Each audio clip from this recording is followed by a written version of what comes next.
Le principe de l'intelligence réelle.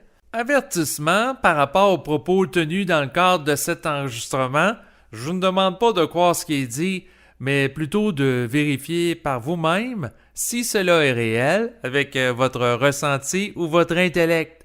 Bonne écoute. L'intelligence réelle ne repose pas sur l'accumulation de formes, mais elle s'avère être la capacité de gérer adéquatement son rapport avec elle, en s'appuyant sur sa capacité à faire une lecture vibratoire de ces dernières. Lorsque l'individu se développe au niveau de l'âme, il peut chercher à s'imprégner de formes pour compenser le fait qu'il ne bénéficie pas d'un accès immédiat à l'intelligence réelle de nature vibratoire. Cette dernière s'avère issue de sa capacité d'intercepter et gérer avec discernement le savoir provenant de l'esprit de manière à conserver son équilibre psychique. L'individu vivant au niveau de l'âme est parfois comparable à la personne qui n'a pas accès au réseau Internet.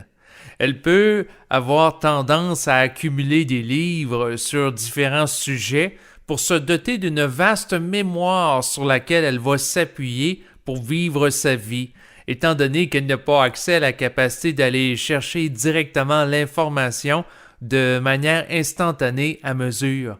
Lorsque l'individu se conscientise, il est de moins en moins intéressé à accumuler de la forme pour se donner une autorité et de la sagesse. Cela s'explique parce qu'il a de plus en plus accès à une vibration qui, gérée adéquatement, va lui donner accès à une identité et à un savoir immédiat. Donc, il a de moins en moins intérêt à mémoriser des informations venant de livres. Il n'a plus soif de connaissances et il ne cherche plus à être rempli par elles parce qu'il sait qu'il sait. L'accès à cette conscience de savoir repose sur sa perception vibratoire.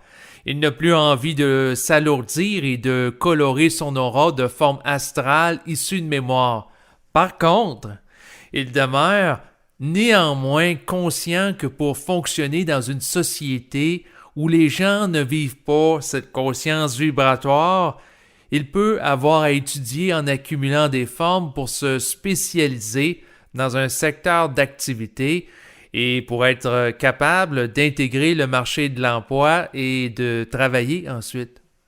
Si l'âme de haute évolution spirituelle n'est pas capable d'intercepter et de véhiculer une vibration, générant de nouvelles formes, s'appuyant sur son contact avec l'esprit, elle va dans certains cas décider d'accumuler des mémoires en faisant preuve de jugement en vue de se positionner intelligemment dans son existence. Cela fait en sorte que certaines personnes accumulent des diplômes et se dotent d'un savoir encyclopédique qui peut avoir une certaine utilité. Par contre, l'accumulation de mémoire, bien qu'elle soit sécurisante pour l'ego, elle l'alourdit et le garde limité dans sa compréhension de la réalité. Dans un autre ordre d'idée, si l'âme vit la fusion avec l'esprit, elle va être appelée à se dépouiller de toutes les mémoires qui ne lui sont plus utiles en s'appuyant sur seulement l'intelligence issue de son rapport à l'esprit pour gérer sa vie. Travailler avec l'intelligence réelle, fruit de la gestion lucide de son contact avec l'esprit, implique que l'individu se dépouille des mémoires anciennes nuisibles, le rattachant à la conscience planétaire astrale. Cela peut l'amener à faire le deuil de livres et d'enregistrements qu'il doit se départir. L'individu doté d'une intelligence réelle est capable de manifester son intelligence à partir du vide de forme, soit en transigeant consciemment avec une vibration de l'esprit, sans le soutien de formes préexistantes. Plus un individu manifeste un mental qui présente une vibration haute et légère, et plus il véhicule une intelligence réelle. Par contre, plus il vit de l'insécurité qui l'amène à se référer à des formes anciennes, et plus il est alourdi dans son fonctionnement psychique, et sa vibration est basse, car il se réfère alors à un savoir ne venant pas de lui. Il est dans une situation d'ignorance vibratoire et de dépendance. Plus l'individu a accès à l'intelligence réelle, moins il est sous influence astrale et plus il fonctionne de manière créative, autonome et sans réflexion. L'une des propriétés de l'intelligence réelle, qui est fondamentale, est le fait qu'elle véhicule une énergie générant de la vitalité chez celui qui l'exprime et procurant un sentiment de plénitude qui élève la vibration. Le fait d'avoir accès à un contact psychique avec l'esprit ne donne pas accès automatiquement à l'intelligence réelle, bien que cela s'avère un préalable. Il permet seulement de percevoir la réalité de manière vibratoire. Ce qui donne accès à l'intelligence réelle est la capacité de transiger suffisamment intelligemment avec lui, de sorte que son contact soit plus utile que nuisible. L'esprit est comme un feu. Il peut servir à nous éclairer, mais il peut aussi nous brûler, si on n'y fait pas attention par manque de vigilance. L'esprit n'est pas bon ou mauvais en soi, c'est la manière qu'on se comporte avec lui qui va déterminer notre niveau d'intelligence réelle et l'impact qu'il a sur nous. L'intelligence réelle est le produit de la gestion individuelle de sa psyché. C'est ce qui permet de composer intelligemment avec l'intelligence de l'esprit sans être impressionné par lui et souffrir de ce dernier.